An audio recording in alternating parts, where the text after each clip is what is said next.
tous, bonjour à toutes, nous sommes le lundi 14 septembre 2020, bienvenue dans À l'air libre, saison 2. C'est la rentrée pour nous, un peu en décalé, le temps de nous installer ici dans les studios de Mediapart avec un nouveau décor. Ce qui ne change pas, c'est que je suis toujours pour mon plus grand plaisir avec toi Mathieu Magnodex, comment vas-tu? Est-ce que tu es content d'être là? Je suis très content Valentine de te retrouver, de vous retrouver vous aussi. Vous nous avez suivis pendant la première saison au printemps quand nous étions confinés. Cette nouvelle saison, il y a des enquêtes, des reportages, des débats. Vous l'avez tous constaté, en cette rentrée, le fond de l'air est un peu rance. Eh bien, à l'air libre, on va ouvrir les fenêtres. On vous espère au rendez-vous tous les jours, du lundi au jeudi. Et au sommaire de ce premier numéro de la saison. Elle est la cible de l'extrême droite. Cet été, elle était malgré elle l'héroïne d'un feuilleton graphique raciste de l'hebdo Valeurs Actuelles. Avec elle, on va parler politique et de ce qui est politique. Daniel Obono est notre invité. Ils sont nombreux à avoir perdu un proche, soignant ou pas, pendant cette crise du Covid. Les orphelins du Covid. Mathieu, tu as rencontré Aurel Kedi. Comme d'autres, elle demande le statut de pupille de l'État. Le camp de migrants de Moria sur l'île de Lesbos en Grèce, frappé la semaine dernière par plusieurs incendies qui l'ont ravagé. Elsa Périgueur à Athènes fait le point. Voilà pour le programme. Bienvenue dans À l'air libre, épisode 1, saison 2. Elle est députée de gauche et cible préférée de l'extrême droite. Daniel Obono est dans À l'air libre.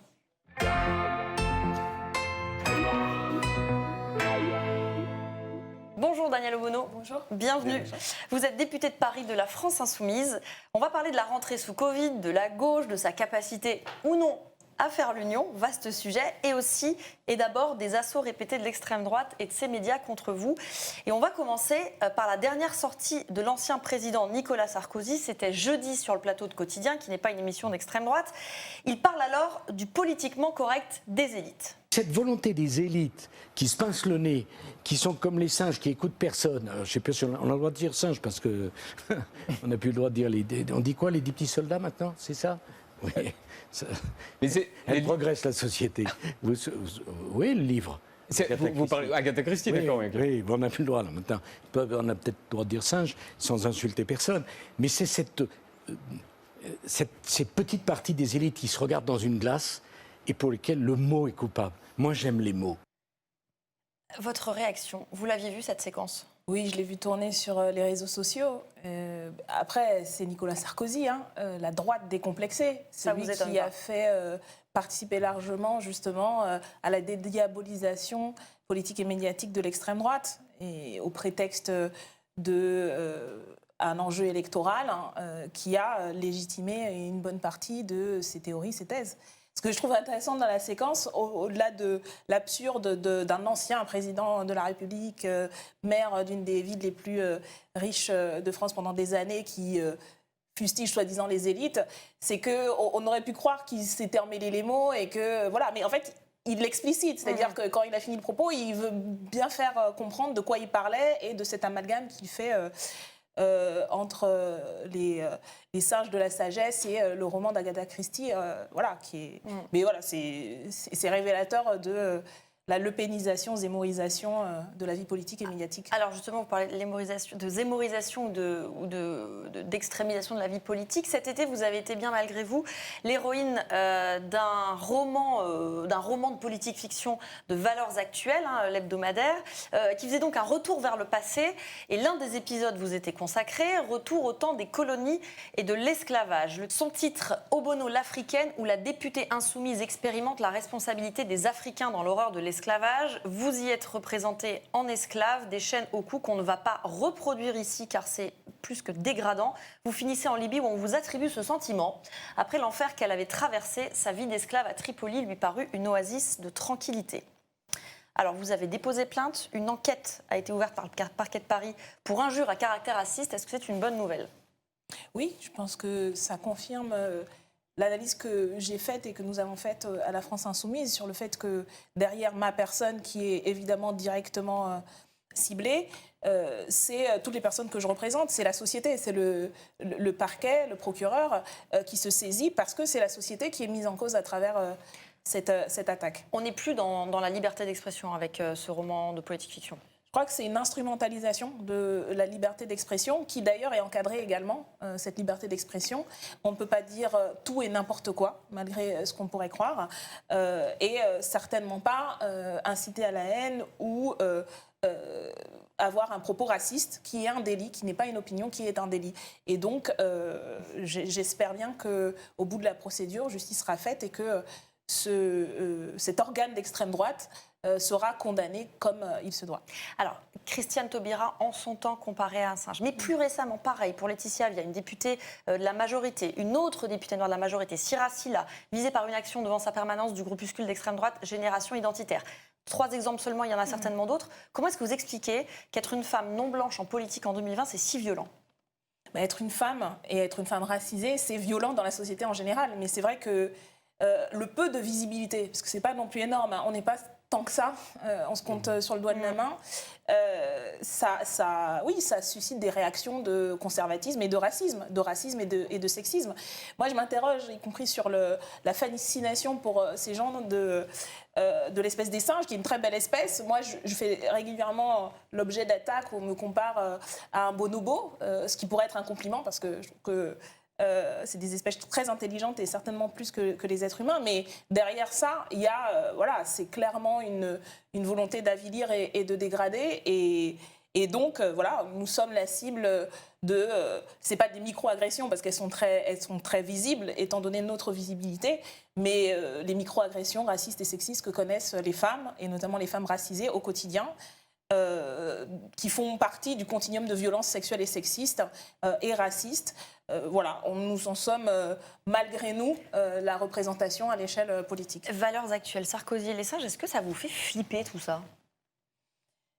Je pense que c'est... Parce que parfois, vous voyez le matin, vous dites « Ah ouais, quand même ». Oui, bien sûr, parce qu'il y a un niveau, et c'est pour ça que la réaction initiale assez unanime était un signe important, était un geste important, parce que je crois qu'une ligne a été franchie dans ce dessin. Je n'étais pas la première. Vous parliez de Christiane Taubira, Najat Vallaud-Belkacem également, et d'autres. Mais là, il y a quelque chose, je pense, à travers l'instrumentalisation de l'histoire de l'esclavage, crime contre l'humanité. Quelques semaines avant, notre collègue Younous Omarjee avait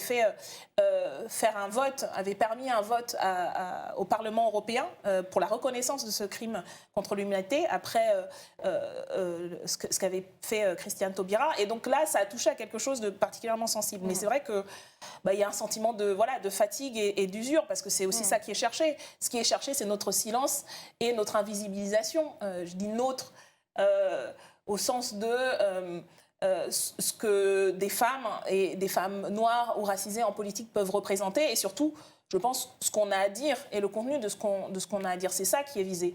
Donc, je pense que moi, ce que je ressens surtout, c'est que je le comprends aussi comme une réaction à un mouvement bien plus large, un mouvement d'hommes et de femmes et de jeunes et de plus âgés, mais aussi beaucoup dans la jeunesse, qui a pris la parole et ne va pas la lâcher. Et ce sont les milliers de personnes qui étaient dans la rue en juin dernier, à la fois en solidarité avec les victimes de violences policières, mais aussi en exprimant leur rejet et surtout leur détermination à ce que cesse le racisme systémique. Et donc, en fait, on a une réaction conservatrice, d'extrême droite, même du gouvernement, qui a traité de tous les noms ces mouvements. Mais du coup, je le comprends aussi comme ça, et c'est ça qui fait que, au lieu de me décourager, moi, ça m'encourage, parce qu'il y a ce mouvement et il y a cette mobilisation collective. Alors le gouvernement, justement, qui reprend une terminologie d'extrême droite, justement, je reviens à Valeurs Actuelles, qui dans ce même numéro, décidément,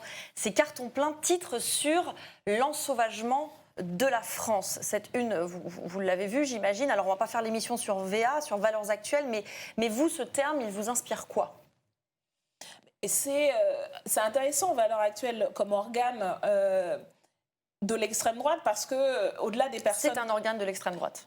Clairement. Alors, quel que soit comment s'identifient les personnes qui composent ces structures, de fait, c'est aujourd'hui un des sas où passent, y compris où sont recyclés pour la dédiabolisation, un certain nombre de militants d'extrême droite ou de droite extrême, mais ça symbolise justement ce passage-là vers, y compris le journalisme ou l'espace médiatique beaucoup plus légitime. Mais le fait que le président Macron ait accordé un entretien, c'est une première pour un président en exercice à cet organe, le fait que la Macronie assume, y compris, je pense, un mélange entre une adhésion idéologique, parce que c'est un gouvernement, une majorité de droite, très clairement, qui l'a montré dans sa politique depuis 3 ans, de droite économiquement, mais aussi politiquement, dans la réponse répressive aux mobilisations, et puis le mépris qu'il y a par rapport, que ce soit aux luttes contre les violences faites aux femmes, au-delà de la communication, mais dans les faits. Et ce n'est pas malheureusement un hasard que Mme Schiappa se retrouve aujourd'hui à faire la communication de Gérald Darmanin et en utilisant ce job. et en instrument. Elle est macroniste, elle va au bout de sa logique. En instrumentalisation le féminisme à des fins racistes et xénophobes. Et donc c'est ce qu'on voit, c'est pas la première fois que le président de la République ou des membres du gouvernement ou de la majorité reprennent des termes de l'extrême droite. Nous, une des premières, juste pour un exemple, une des premières grandes batailles à l'Assemblée nationale avait porté sur la loi asile-immigration, où nous avions le ministre de l'Intérieur de l'époque, Gérard Collomb, qui avait repris toute la thématique et tout le discours de l'extrême droite sur l'invasion des migrants, etc. Et on retrouve ça dans les mots d'Emmanuel Macron quand il parle de chevaucher le tigre, enfin toute cette rhétorique, effectivement, on a là dans la Macronie la fusion et l'amalgame justement du néolibéralisme économique et de la réaction politique et idéologique. Alors, autre terme qui a surgi dans la bouche de la majorité et qui fera l'objet d'un projet de loi gouvernemental, c'est le séparatisme. En quelques mots, comment vous définissez le séparatisme ? Est-ce que vous avez une définition pour ça ? Non, enfin, c'est un espèce de mot inventé après avoir essayé communautarisme et en se rendant compte que c'était un peu foireux à brandir. Donc, ils ont réinventé le terme de séparatisme. J'entendais il y a quelques jours Mme Schiappa qui avait pris une petite définition pseudo-scientifique en expliquant que c'est surtout pas les Corses qui sont... elle était interpellée par la journaliste, c'est surtout pas les Corses qui sont visés, parce que voilà, eux ne seraient pas séparatistes. Et puis on devine les 3 petits points quand on sait qui sont directement visés, c'est-à-dire les personnes de confession musulmane notamment, et toutes celles et ceux qui remettent en cause le statu quo, l'ordre réactionnaire, sexiste, raciste, ce que disait le président après les mobilisations de juin dernier en disant voilà, il y a les intellectuels qui dévoient les jeunes. Non, le séparatisme, moi si on parle d'un séparatisme, je parlerais du séparatisme des riches qui vivent en communauté dans des quartiers protégés par la police, qui échappent à la contribution nationale à travers l'évasion fiscale, qui mènent des politiques au service de leur intérêt et pas de l'intérêt général. On pourrait avoir une discussion politique et basée sur des faits, mais tout cela est très fumé. D'ailleurs, c'est pas pour rien qu'ils tâtonnent un peu pour essayer d'écrire un texte, parce qu'en fait, ça repose sur rien de réel. Le séparatisme, c'est aussi le terme utilisé par des gens, peut-être, je dis peut-être, de bonne foi, qui disent que les revendications des minorités sont un obstacle à l'universalisme républicain auquel votre parti, votre mouvement est attaché. Au fond, est-ce que c'est pas ça la fracture de la gauche, avec d'un côté les universalistes, plus ou moins bien intentionnés, du printemps républicain au PS, et de l'autre, les défenseurs d'un modèle plus multiculturaliste que leurs détracteurs appellent le séparatisme. Vous vous situez où ? Il y a certainement, dans une certaine gauche, ou qui se définit encore comme gauche, des chantres du séparatisme, les mêmes qui m'affublent du surnom de islamo-gauchiste ou indigéniste ou racialiste.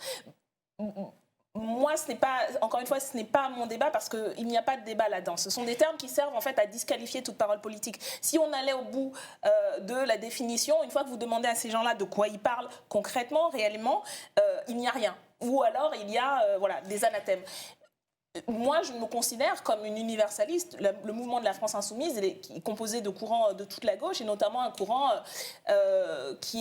pour qui la question de la République et de la laïcité est fondamentale et fondateur, et ça fait partie de notre mouvement. La question, c'est quel universalisme, de quel point de vue, et comment est-ce qu'au-delà de la théorie, dans la pratique, l'universalité des droits, et pas l'universalisme abstrait, l'universalité des droits est garantie et réalisée. Et c'est là où on a des débats. Mais autrement, franchement, je pense que c'est plus des anathèmes disqualifiants qu'une véritable réflexion, y compris sur les contradictions et les fractures qui existent dans la société. Parce qu'il en existe. Bien sûr. Mais voilà, quelle en est la source ? Les contradictions, justement. Par exemple, vous avez largement été soutenu au sein de votre parti et au-delà quand vous avez été attaqué par Valeurs Actuelles. Certains, y compris à gauche, ont été embêtés de vous soutenir parce que, vous l'avez dit vous-même, ils vous considèrent comme indigénistes et que pour eux, c'est un problème.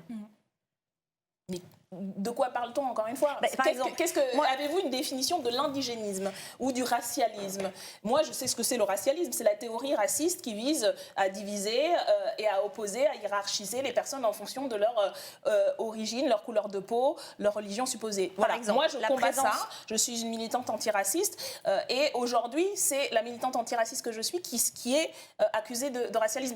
Après, c'est pas nouveau en vérité. Depuis, la nuit des temps de la lutte pour l'émancipation, il y a toujours eu ces stratégies qui visent à disqualifier le combat de celles et ceux qui se battent contre les discriminations, contre le racisme et l'oppression, en les accusant en fait de favoriser cela. Moi, j'appelle ça l'effet Voldemort. Où il faut pas parler du mot parce que c'est ça qui fait la réalité. Mais en fait, non. Les mots, ils doivent servir justement quand ils sont pensés, réfléchis et clairement définis à dire la réalité pour pouvoir s'y attaquer. Et donc, moi, j'attends toujours d'entendre des vrais débats et des vrais arguments où on m'explique qu'est-ce que c'est l'indigénisme. On parle de Frantz Fanon ou d'Aimé Césaire. Étaient-ils des indigènes, des indigénistes, des racialistes quand ils fustigeaient l'idéologie de suprémacisme qui aujourd'hui maintient une forme d'oppression culturelle et psychologique chez Horia Boutelja les personnes racisées ? Parce qu'elle s'est affichée au rassemblement du 5 septembre vous concernant au Trocadéro. Elle a pris la parole à la tribune. Est-ce que c'est un soutien qui vous a fait plaisir ou est-ce que c'est un soutien qui est encombrant ?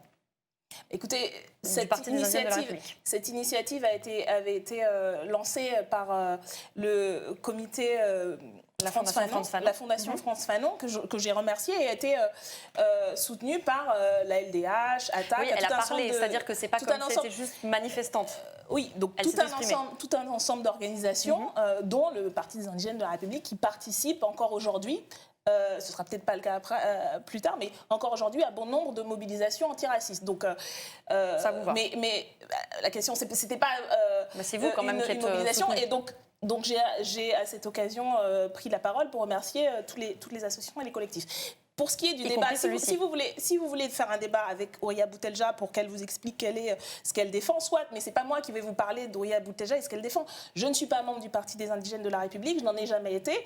Je milite dans le mouvement antiraciste depuis 10-20 ans, où militent aussi ces personnes. Mais encore une fois, je trouve extrêmement dommageable, y compris pour la réflexion et des débats qui existent dans le mouvement antiraciste, parce qu'il y en a toujours eu, sur quelle est la bonne stratégie, comment on analyse les choses. Je trouve extrêmement patrice, mais vraiment tellement médiocre de réduire, y compris la pensée de plus d'un siècle de recherche sur la question du postcolonialisme, du décolonialisme, sur la question des études culturelles, des politiques des identités. Tout ça, c'est un champ de recherche qui a plus d'un siècle aujourd'hui, y compris en France, parce qu'il y a eu des chercheurs français, des écrivains, etc., à l'indigénisme ou le Parti des indigènes de la République. Encore une fois, ce n'est pas ça le débat. Si vous voulez vous y intéresser, pour moi, en fait, c'est un épouvantail. Horia Boutelja, ou le pire, c'est un épouvantail qu'on agite pour disqualifier. Une fois qu'on vous a traité d'indigénisme ou qu'on vous a pose la question. Non, je parle pas de vous. C'est normal qu'on la pose. Oui, mais non, en fait, pourquoi Non, mais sur le rassemblement, poser la question aux personnes qui ont été à l'initiative du rassemblement. Encore une fois, cette organisation... Ça peut vous avoir gêné parce que ça brûle le message, ça peut vous convenir et on le dit, c'est réglé. Vous voyez, cette organisation participe à d'autres mobilisations, on devrait poser la question à chaque fois. Mais encore une fois, vous voyez qu'on se met en fait à retourner la question à l'enjeu. L'enjeu, c'est comment est-ce qu'on mobilise, et on se mobilise contre le racisme. Avec quelle stratégie on peut en débattre, et il y a des désaccords certains avec telle ou telle organisation. Mais, alors, une définition que vous donnez de vous-même, et cette fois-ci ce sera forcément exact, elle est sur votre bio Twitter, vous vous définissez comme une afroféministe éco-socialiste. Oui. Dites-moi ce que c'est qu'une Entre afroféministe. autres. Entre autres. Trois petits Mais points. moi, je m'intéresse à afroféministe. Dites-moi, en quelques mots, parce qu'après, on passe au reportage de la Parce rédaction. que beaucoup de gens ne comprennent pas ce qu'on veut. Quand les gens disent je suis afroféministe, ils ne comprennent pas quelle est la spécificité de se dire afroféministe, pas juste féministe, et de dire que c'est un mot collé. C'est pas Oui, deux mots. oui. Alors, expliquez-nous. c'est parce que je suis une femme noire, racisée, qui a rencontré, en plus, qui est devenue noire, j'aime bien dire ça, dans le militantisme, parce que j'ai été confrontée à la réalité d'un mouvement et de mobilisation très genré, très ethnocentré culturellement, et j'ai été confrontée, en fait, en militant pas du tout sur les questions antiracisme, mais aux multiples plafonds de verre qu'on rencontre quand on est femme, racisée. Et j'ai aussi redécouvert en fait une histoire très longue aussi, de siècles, de femmes noires qui justement avaient aussi été interpellées par ça dans leur propre militantisme. Il y a notamment le mouvement des féministes afro-états-uniennes qui ont, on va dire, théorisé et beaucoup apporté justement à l'afroféminisme. Et l'idée, c'est de dire, il y a cette phrase donc, d'un ouvrage collectif de ces afro-états-uniennes qui explique toutes les femmes sont blanches, tous les noirs sont des hommes, et nous sommes quelques-unes de courageuses. All the women are white, all the black are men, and some of us are brave. Et qui montre justement comment on se retrouve à la fois à l'intersection de formes d'oppression, il y en a d'autres, et aussi, donc, du coup, en tant qu'actrice, la nécessité, en fait, de faire entendre cela. Donc voilà ce que c'est, entre autres choses, mais c'est une riche histoire aussi de... C'est une facette parmi d'autres. Voilà, c'est une facette parmi d'autres, et l'écosocialisme en est une, et le trotskisme en est une. Et on y reviendra peut-être après. Vous restez avec nous, on passe au reportage de la rédaction.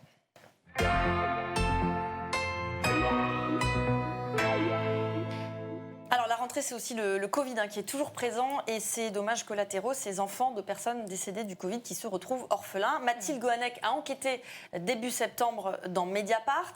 Et toi, Mathieu, tu as rencontré une de ces orphelines.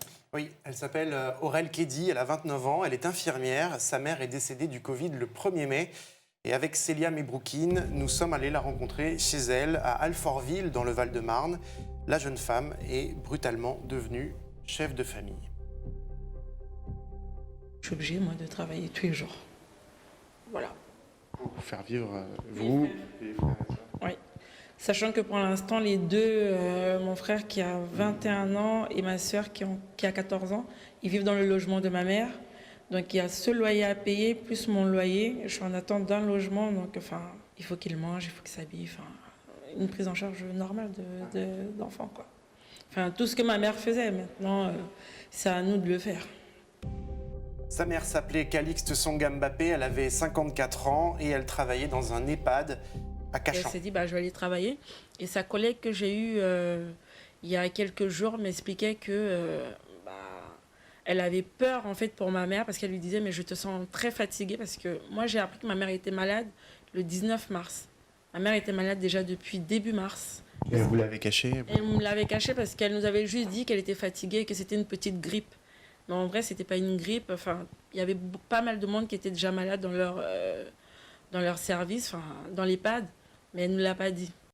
C'est alors que l'état de Calixte s'aggrave. Elle est transférée dans un hôpital de Caen, dans le Calvados. Aurel et ses autres enfants ne peuvent lui rendre visite que rarement. C'était le cas de beaucoup de familles, évidemment, à l'époque. Et puis, le 1er mai, on leur annonce le décès de leur maman. Très vite, des questions se posent. Pour Aurel, le premier responsable, c'est la mairie de Paris qui gère cet EHPAD et employait sa mère. Hidalgo, on ne l'a jamais vu.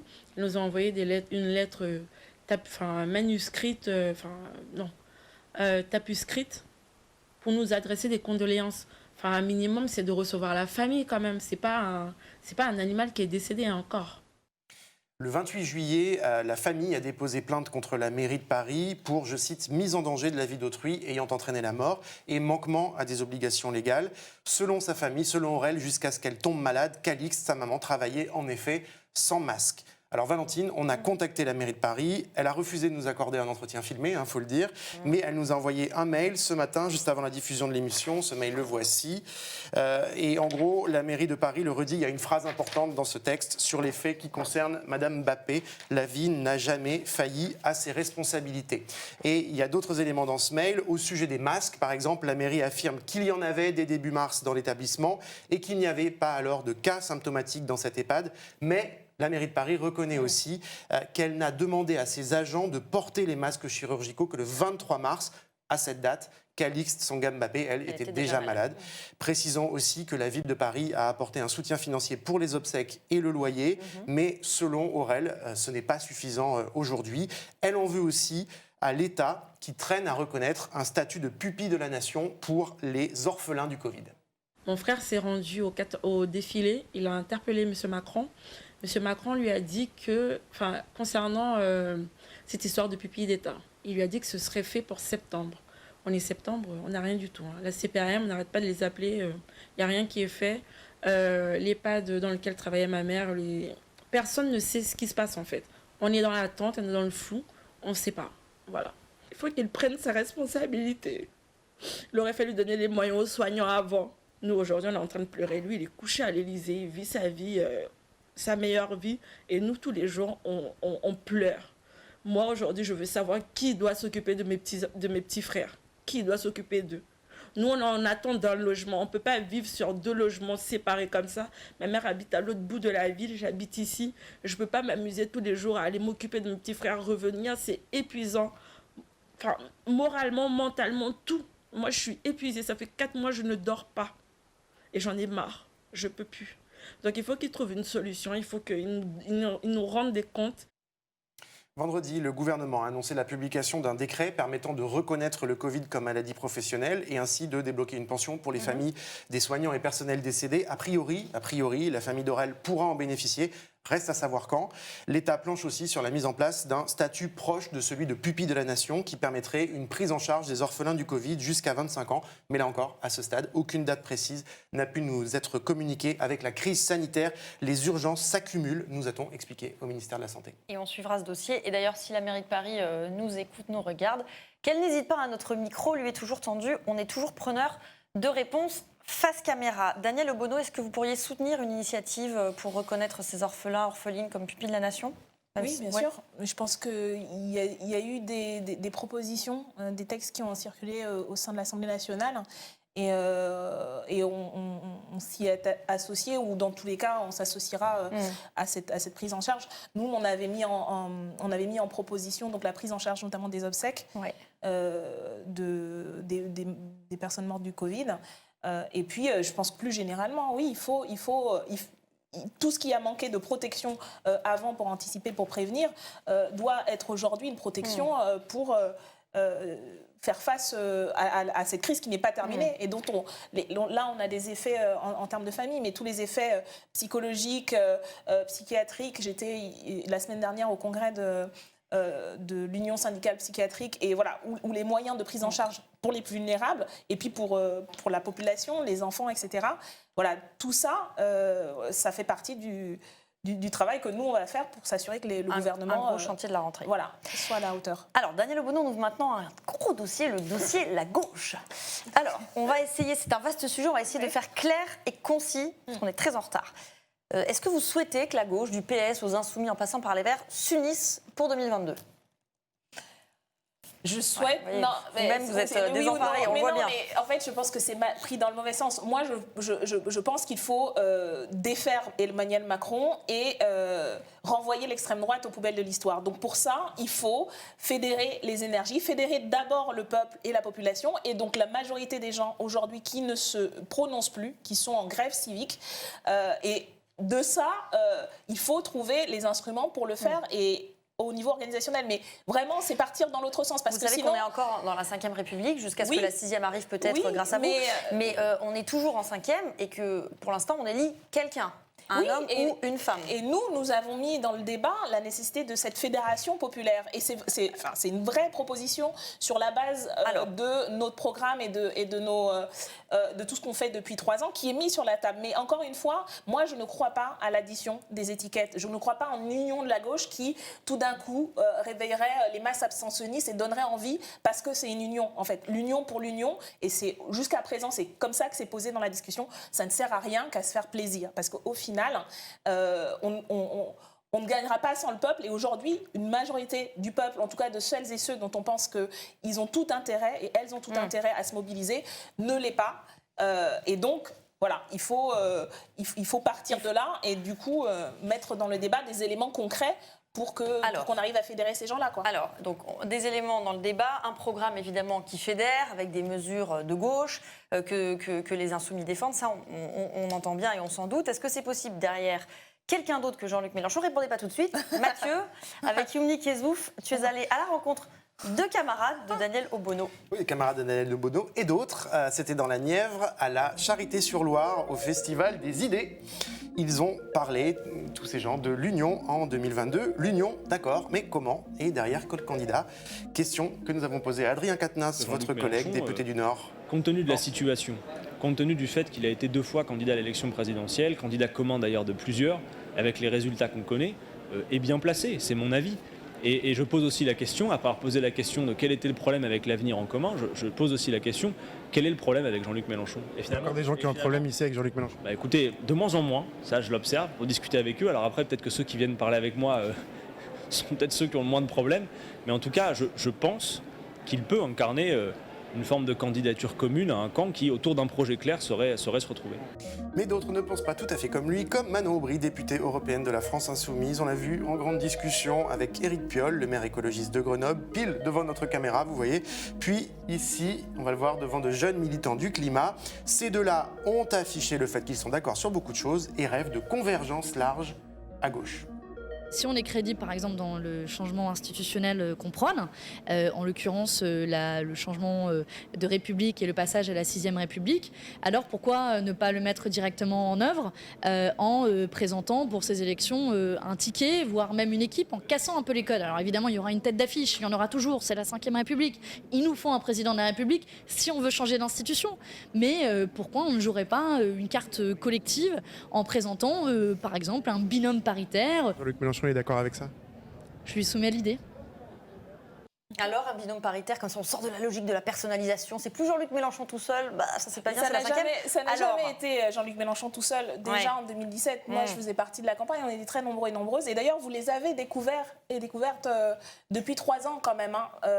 Et je trouve quand même un peu bizarre de parler de l'union et ensuite quelqu'un d'autre que Jean-Luc Mélenchon. C'était quand même ça la transition que je trouve un peu bizarre. Mais on fait une union, mais avec un préalable que je trouve dommage. Non, la question, c'est est-ce que cette union, elle peut se faire autour de quelqu'un d'autre que Jean-Luc Mélenchon? Pour Adrien Quatennens, par exemple, c'est l'évidence, c'est Jean-Luc Mélenchon. Oui, mais pourquoi poser la question en ces termes-là?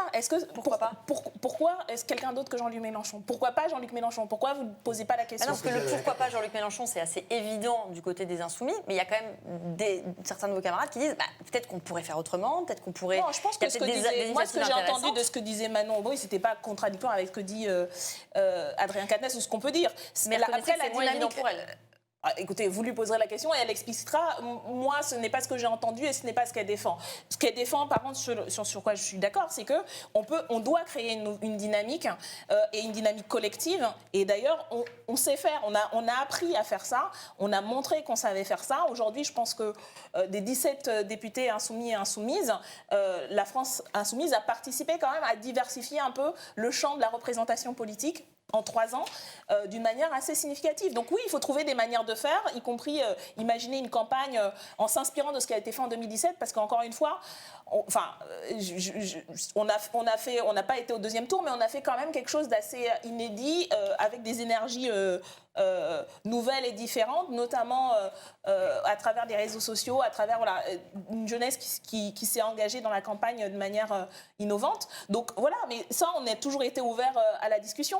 Et Par contre, ce qui est sûr, c'est que nous, on arrive avec un programme, une stratégie, des lignes aussi de débat et de désaccord qu'on connaît sur les questions sociales et qu'on met dans le débat, notamment les questions européennes, la question de l'antiracisme aussi, parce que ça compte. Parce que ça compte, et ce qu'on a pu entendre des uns et des autres, par exemple, ces derniers mois sur les questions de violence policière, etc., c'était pas non plus très évident. Donc, moi, j'entends souvent qu'on nous fait le reproche à la France insoumise sur tel ou tel sujet, mais on pose jamais la question aux autres quelle est votre position sur les violences policières. Donc, maintenant, pour terminer là-dessus, voilà, nous, on propose Jean-Luc Mélenchon. Moi, j'espère qu'il sera candidat parce que je pense qu'il a pas mal fait les deux dernières fois et qu'il est encore en capacité justement de rassembler. Et puis, voilà, nous, on n'a jamais été autre chose que dans cette dynamique d'ouverture pour servir encore une fois l'intérêt général. Vous restez avec nous, on part à présent en Grèce.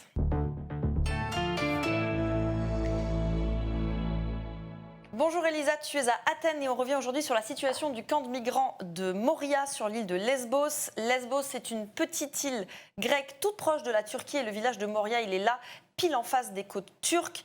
Un incendie dramatique a ravagé ce camp le 9 septembre dernier. Il y avait près de 12 000 personnes là-bas. Aucun mort à déplorer, ça relève du miracle. Où en est-on aujourd'hui, Elisa ? Alors aujourd'hui, la situation elle est explosive parce qu'il faut comprendre qu'on est sur une île de 90 000 habitants et il faut héberger dans l'urgence ces 12 000 exilés. Et ils passent d'un camp insalubre à la rue, ils errent dehors, ils dorment dans les champs, voire dans les cimetières, comme on peut le voir sur cette photo. Et pendant ce temps-là, les ONG, elles dénoncent le manque de médecins et de nourriture. Alors ce qu'il faut savoir, c'est que Moria, c'était le plus grand camp de réfugiés d'Europe. Alors le gouvernement aujourd'hui assure qu'un nouveau camp de tentes sera prêt dans 4 jours. Mais le problème, c'est que ce week-end, il y a encore eu des manifestations de réfugiés qui, eux, dénoncent une future prison. Et le gouvernement, la police leur a répondu à coups de lacrymogènes. Alors pour bien comprendre la dégradation du camp de Moria, Elisa, on va revenir sur son histoire en 3 images. La première, elle date de 2016. Le camp venait d'être construit. Alors oui, on voit que juste quelques mois après sa transformation, il est déjà surpeuplé. Et en fait, le problème, c'est que année après année, il a gonflé encore et encore parce qu'il y a beaucoup de migrants venus d'Afghanistan, de la République démocratique du Congo, d'Irak, dont beaucoup de familles et d'enfants d'ailleurs, qui venaient sur cette petite île et en fait tous restaient bloqués. À Moria avec un camp de près de 20 000 personnes en 2020 pour seulement 2300 places. Et en fait, c'est-à-dire que c'était 6 fois sa capacité. Et les réfugiés étaient vraiment dans une impasse totale parce que Lesbos, c'est une île et il n'y a aucun moyen de fuir. Et ta deuxième image, c'est 2 ans plus tard, en janvier 2018, ça se dégrade et c'est toi qui as pris cette photo.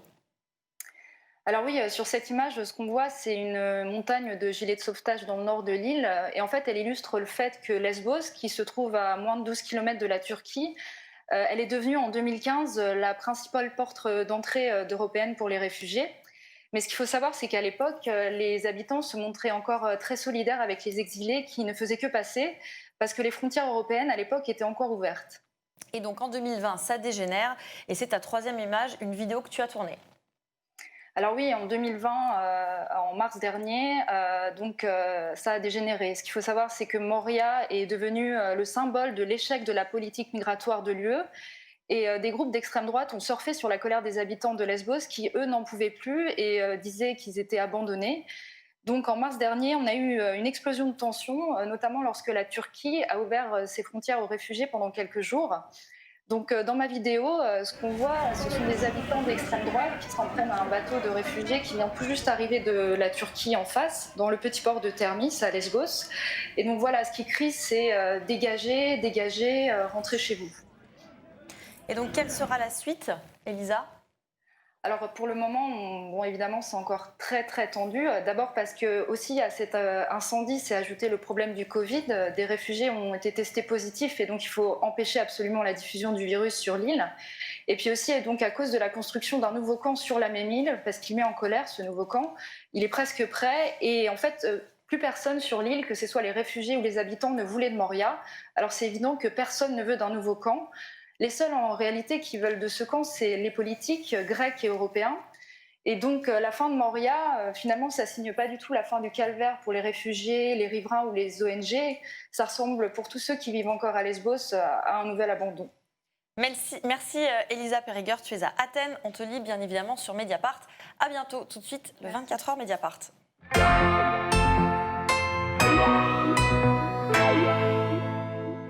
Si vous n'avez pas lu Mediapart depuis 24 heures, vous avez tort, c'est bien dommage pour vous. Voilà ce que vous pourrez y lire.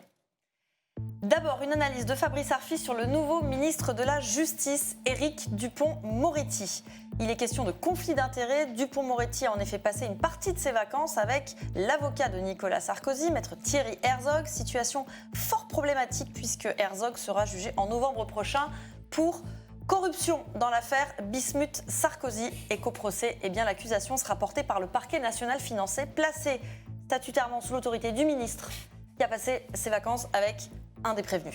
Bref. Ensuite, une plongée passionnante dans le quotidien de l'OCRVP. L'OCRVP, c'est l'Office central pour la répression des violences aux personnes. Marine Turki a pu rencontrer 2 femmes clés de l'OCRVP, Véronique Béchu et Cathy Stel, une commandante et son adjointe. Elles racontent comment elles enquêtent au quotidien sur les violences sexuelles et c'est passionnant. Dans le club, enfin, un triste retour sur la pendaison le 12 septembre en Iran de Navid Afkari. Ce champion de lutte était accusé d'avoir tué un membre des forces de sécurité en civil qui réprimait les manifestations à Shiraz. Le blogueur Rasoul Ashgari revient sur ce qui est au cœur du dossier, des aveux obtenus sous la torture et la mobilisation internationale pour le libérer en vain. N'hésitez pas à partager ce billet, le club c'est en accès libre, tout comme notre émission.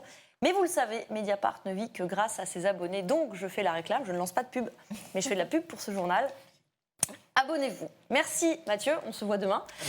Merci Daniel Obono d'avoir été notre premier invité. Vous avez un peu essuyé les plâtres, mais ça s'est bien passé finalement. Voilà, et nous on vous retrouve donc demain, même heure, même endroit, 19h, ici dans les studios de Mediapart, sur notre site mediapart.fr et nos réseaux sociaux. Bonne soirée à toutes et à tous, à demain.